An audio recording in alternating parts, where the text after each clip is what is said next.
Hello everyone, आज आम बनाया जाए बिना पियाज रसुण तैयारी राजमार रेसिपी। तो राजमार रेसिपी मुझे राजमा को 5 ରୁ 6 घंटा बतुरे देती। बतुरे सारिकी भल भाव धोईकी गोटे प्रेसर कुकर ऐड कर नवा। से आवश्यक अनुजाई पानी आम ऐड कर नवा। तो पानी यार डबल ही देवे।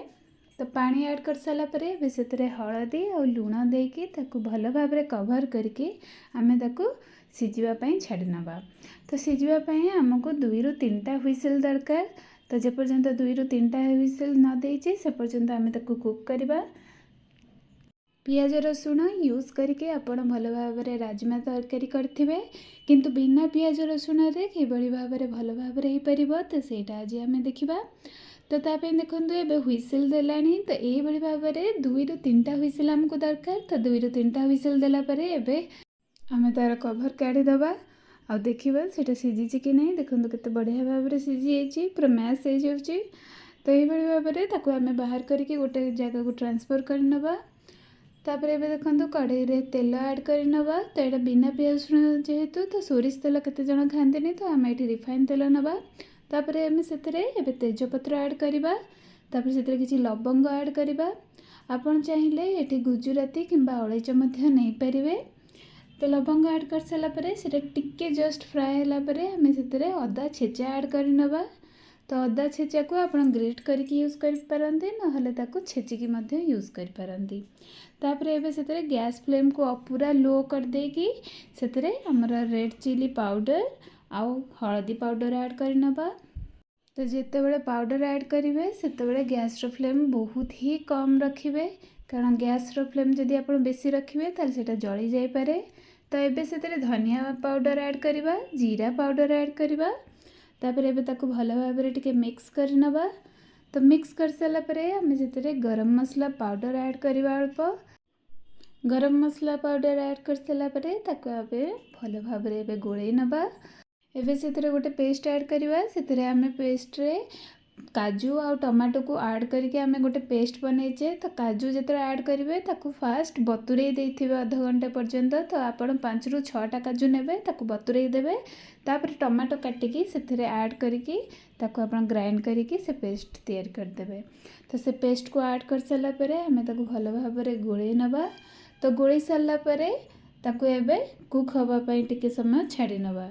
तो कुक होला परे तापर देखो टिके ना कुक होला परे तापर से आम लुण ऐड करवा। तो स्वाद अनुजाई लुण ही ऐड करवा। तो आपको जितनी लुण पसंद से ऐड करनेबा।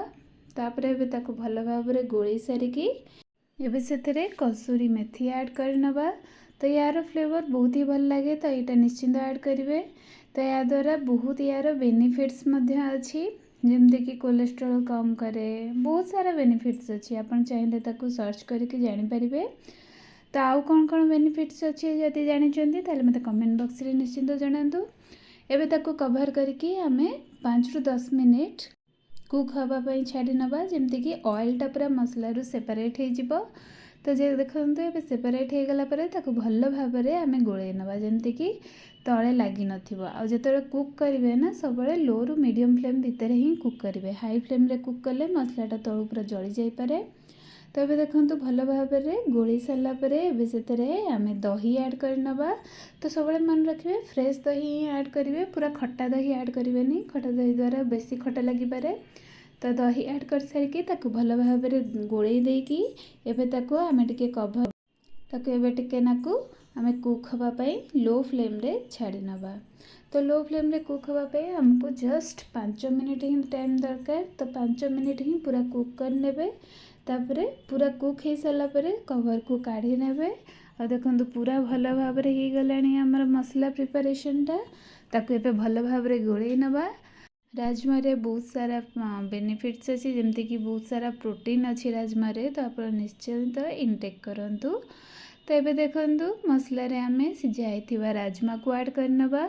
तो सिझाई राजमा को ऐड कर सारिकी केयरफुली आम भल भाव में टिके गोले नवा। ताको मिसई दबा पूरा भल भाव में।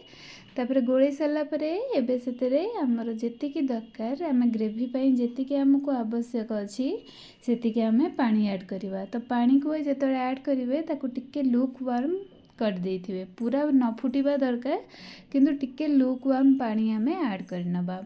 तो हमको जेतिकी भी ग्रेवी पसंद तो सेतिकी आमे पानी ऐड करके ताको भल भाबरे गोळीकी फुटिबा पई छाडी नबा। एबे ताको 10 रु 15 मिनिट आमे ताको फुटिबा पई छाडी नबा।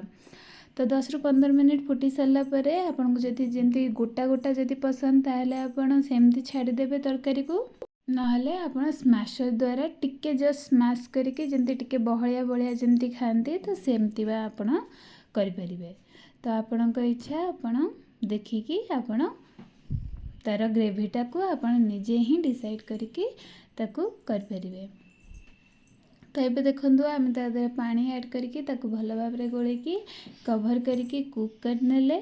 तो 10 रु 15 मिनिट कुक है देखिए पूरा फुटी आसला, पूरा बहुत ही भल भाव तार बढ़िया बास्ना आसुची। तो यहाँ भल भाव कुक हो तो मुझे गोटा गोटा ही रखी। तो मत गोटा गोटा पसंद, जदि आपन को गोटा गोटा पसंद नुहे टिके स्मैश करदे स्मैशर द्वारा। तो ये देखो लास्ट को धनिया पत्र ऐड करके गरम गरम आम सर्व करवा। तो यहाँ बहुत ही टेस्टी लगे। आउ जिते आमर बिना पियाज रसुण दिन मानक आपको भल भाव करके आपण फैमिली को सर्व करें। तो आज ये पुणी देखा नेक्स्ट वीडियो रे। जदि मो वीडियो भल लगी है तेज लाइक शेयर एंड सब्सक्राइब निश्चिंत करेंगे।